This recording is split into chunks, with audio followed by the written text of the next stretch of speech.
Leadership is definitely not being perfect. I'm far from it. But I think leadership is about acknowledging the limitations of your human condition, but to be able to acknowledge that despite that, you have to get the job done and get it done well. It's also about dedicating yourself to a set of ethos or a group of people and to really try your best to serve them. Hi, my name is Shaun and I'm a student in ACS Independent. I'm in the National Cadet Corps as a Cadet Lieutenant, and I'm also in the Venture Scouts where I'm a patrol leader. NCC has brought me all over the world. It's brought me beyond what I thought I could do originally. And it's also taught me a lot about leadership and how much more I have to grow. Coming to ACSI, it sort of taught me what it means to really truly strike a balance, not only in terms of achieving things. So it taught me a lot about how to treasure the time with your friends and your family as well. I'm Mr. Azmi. I'm the teacher in charge of Scouts in ACS Independent. Shaun is a very natural leader. When I recruited him, I knew that he had something special.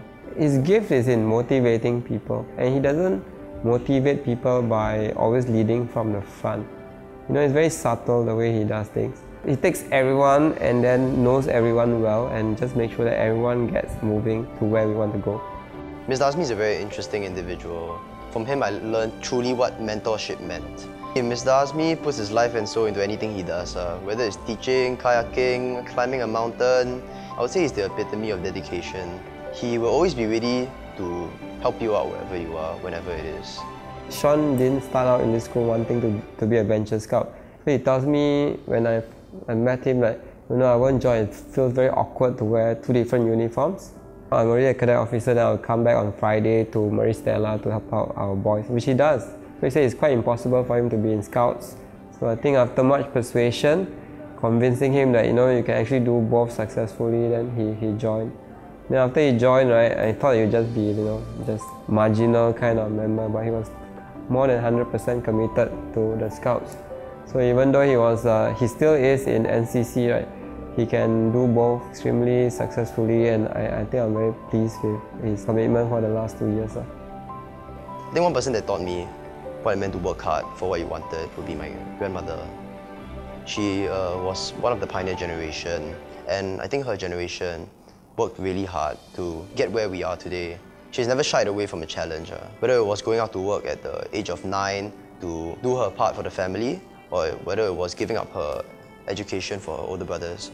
I think something else that she taught me would be the importance of staying rooted, to have the guts and gumption to stand up for what you believe in and what you think is right, to be assertive when you need to, but to hold back when you think that's the best thing to do.